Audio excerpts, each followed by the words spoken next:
ಈ ತಿಂಗಳ 5ನೇ ತಾರೀಕಿನ ಬಟ್ವಾಡಿ ಹತ್ತಿರ ನಮ್ಮ N E P S police station ಹತ್ತಿರ ಅಲ್ಲಿ ಒಂದು ಮರ್ಡರ್ ಆಗಿದೆ. ಸೊ ನಫೀಸ್ ಅನ್ನೋ ವ್ಯಕ್ತಿ, ಸೊ ಇವರು ಸಾಲ ತೊಗೊಂಡಿರ್ತಾನೆ. ಸೊ ಈ ವ್ಯಕ್ತಿ ಅಫ್ರೋಜ್ ಅನ್ನೋ ವ್ಯಕ್ತಿ ಹತ್ರ ಸಾಲ ತೊಗೊಂಡಿರ್ತಾನೆ. ಈ ವಿಚಾರವಾಗಿ ಜಗಳ ಮಾಡಿಕೊಂಡು ಇವರು ಚಾಕುವಿಂದ ಚುಚ್ಚಿ ಸ್ಪಾಟಲ್ಲಿ ನಫೀಸ್ ಅನ್ನೋ ವ್ಯಕ್ತಿ ಮೃತಪಟ್ಟಿರುತ್ತಾರೆ. ಸೊ ಮೃತ ಬಂದು ಇಲ್ಲಿ ಒಂದು ಮೋಟರ್ ಸೈಕಲ್ ರಿಪೇರಿ ಶಾಪ್ ಇಟ್ಕೊಂಡಿದ್ದಾನೆ. ಅಕ್ಯೂಸ್ಡ್ ಬಂದು ಈ ಅಕ್ಯೂಸ್ಡ್ ಬಂದು ಮೋಟರ್ ಸೈಕಲ್ ರಿಪೇರಿ ಶಾಪ್ ಇಟ್ಕೊಂಡಿದ್ದಾನೆ. ಸತ್ತೋಗಿರೋರು ಅವರು ಒಂದು ಈ ಸ್ಟೋನ್ ಎನ್ಗ್ರೇವಿಂಗ್ ಈ ಬಿಸ್ನೆಸ್ ಇಟ್ಕೊಂಡಿದ್ದಾರೆ.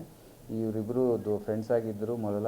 ಸೊ ಆ ಹಿನ್ನೆಲೆಯಲ್ಲೇ ಇವರು ಬ್ಯಾಂಕಿಂದ 7 ಲಕ್ಷ ಸಾಲ ತೊಗೊಂಡು ಇವರಿಗೆ ಕೊಟ್ಟಿರ್ತಾರೆ. ಅದು ಇವರು ವಾಪಸ್ ಕೊಡೋಕ್ಕೆ ಕೇಳಿದಾಗ ಇವರು ಕೊಟ್ಟಿರೋದೇ ಇಲ್ಲ. ಸೊ ಆ ವಿಚಾರಕ್ಕೆ ಜಗಳ ಮಾಡಿಕೊಂಡು ಈ ಘಟನೆ ನಡೆದಿದೆ. ಸ್ಪಾಟಲ್ಲಿ ಇವರು ಬಂದಾಗ ಇವರು ಚಾಕು ತೋರಿಸ್ತಾರೆ. ಯಾರು ಸಾಲ ತೊಗೊಂಡಿರ್ತಾರೆ ಅವರು ಅದೇ ಚಾಕುನ ಇವರು ಕಿತ್ಕೊಂಡು ಅದೇ ಚಾಕುವಿಂದ ಇವ್ರ ಮೇಲೆ ಹಲ್ಲೆ ನಡೆಸಿ ಸಾಯಿಸಿರ್ತಾರೆ. ಅದು ಈಗ ಇನ್ವೆಸ್ಟಿಗೇಷನಲ್ಲಿ ನಾವು ತೊಗೊಳ್ತೀವಿ. ಸದ್ಯಕ್ಕೆ ನಮಗೆ ಬಂದಿರುವ ಕಂಪ್ಲೇಂಟಿಂದ ನಮಗೆ ಈ ಮಾಹಿತಿ ತಿಳಿದು ಬಂದಿದೆ. ಸೊ ಯಾವಾಗ ತೊಗೊಂಡ್ರು, ಹೇಗೆ ತೊಗೊಂಡ್ರು, ಇವ್ರಿಗೆ ಹೇಗೆ ಕೊಟ್ಟಿದ್ದರು, ಇದೆಲ್ಲ ನಾವು ಇನ್ವೆಸ್ಟಿಗೇಷನ್ ಮಾಡಿ ಇದು ಮುಂದುವರಿಸ್ತೀವಿ. ಇದೆಲ್ಲ ಈಗ ನೋಡಲಾಗುತ್ತೆ ಇನ್ವೆಸ್ಟಿಗೇಷನಲ್ಲಿ. ಈ ತಿಂಗಳ 5ನೇ ತಾರೀಕಿನ ಬಟ್ವಾಡಿ ಹತ್ತಿರ ನಮ್ಮ N E P S police station ಹತ್ತಿರ ಅಲ್ಲಿ ಒಂದು ಮರ್ಡರ್ ಆಗಿದೆ. ಸೊ ನಫೀಸ್ ಅನ್ನೋ ವ್ಯಕ್ತಿ, ಸೊ ಇವರು ಸಾಲ ತೊಗೊಂಡಿರ್ತಾನೆ. ಸೊ ಈ ವ್ಯಕ್ತಿ ಅಫ್ರೋಜ್ ಅನ್ನೋ ವ್ಯಕ್ತಿ ಹತ್ರ ಸಾಲ ತೊಗೊಂಡಿರ್ತಾನೆ. ಈ ವಿಚಾರವಾಗಿ ಜಗಳ ಮಾಡಿಕೊಂಡು ಇವರು ಚಾಕುವಿಂದ ಚುಚ್ಚಿ ಸ್ಪಾಟಲ್ಲಿ ನಫೀಸ್ ಅನ್ನೋ ವ್ಯಕ್ತಿ ಮೃತಪಟ್ಟಿರುತ್ತಾರೆ.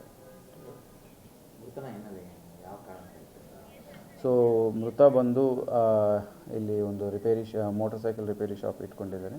ಅಕ್ಯೂಸ್ಡ್ ಬಂದು ಈ ಅಕ್ಯೂಸ್ಡ್ ಬಂದು ಮೋಟರ್ ಸೈಕಲ್ ರಿಪೇರಿ ಶಾಪ್ ಇಟ್ಕೊಂಡಿದ್ದಾನೆ. ಸತ್ತೋಗಿರೋರು ಅವರು ಒಂದು ಈ ಸ್ಟೋನ್ ಎನ್ಗ್ರೇವಿಂಗ್ ಈ ಬಿಸ್ನೆಸ್ ಇಟ್ಕೊಂಡಿದ್ದಾರೆ. ಇವರಿಬ್ಬರು ಫ್ರೆಂಡ್ಸ್ ಆಗಿದ್ದರು ಮೊದಲ. ಸೊ ಆ ಹಿನ್ನೆಲೆಯಲ್ಲೇ ಇವರು ಬ್ಯಾಂಕಿಂದ 7 ಲಕ್ಷ ಸಾಲ ತೊಗೊಂಡು ಇವರಿಗೆ ಕೊಟ್ಟಿರ್ತಾರೆ. ಅದು ಇವರು ವಾಪಸ್ ಕೊಡೋಕ್ಕೆ ಕೇಳಿದಾಗ ಇವರು ಕೊಟ್ಟಿರೋದೇ ಇಲ್ಲ. ಸೊ ಆ ವಿಚಾರಕ್ಕೆ ಜಗಳ ಮಾಡಿಕೊಂಡು ಈ ಘಟನೆ ನಡೆದಿದೆ. ಸ್ಪಾಟಲ್ಲಿ ಇವರು ಬಂದಾಗ ಇವರು ಚಾಕು ತೋರಿಸ್ತಾರೆ. ಯಾರು ಸಾಲ ತೊಗೊಂಡಿರ್ತಾರೆ ಅವರು ಅದೇ ಚಾಕುನ ಇವರು ಕಿತ್ಕೊಂಡು ಅದೇ ಚಾಕುವಿಂದ ಇವ್ರ ಮೇಲೆ ಹಲ್ಲೆ ನಡೆಸಿ ಸಾಯಿಸಿರ್ತಾರೆ. ಅದು ಈಗ ಇನ್ವೆಸ್ಟಿಗೇಷನಲ್ಲಿ ನಾವು ತೊಗೊಳ್ತೀವಿ. ಸದ್ಯಕ್ಕೆ ನಮಗೆ ಬಂದಿರುವ ಕಂಪ್ಲೇಂಟಿಂದ ನಮಗೆ ಈ ಮಾಹಿತಿ ತಿಳಿದು ಬಂದಿದೆ. ಸೊ ಯಾವಾಗ ತೊಗೊಂಡ್ರು, ಹೇಗೆ ತೊಗೊಂಡ್ರು, ಇವ್ರಿಗೆ ಹೇಗೆ ಕೊಟ್ಟಿದ್ದರು, ಇದೆಲ್ಲ ನಾವು ಇನ್ವೆಸ್ಟಿಗೇಷನ್ ಮಾಡಿ ಇದು ಮುಂದುವರಿಸ್ತೀವಿ.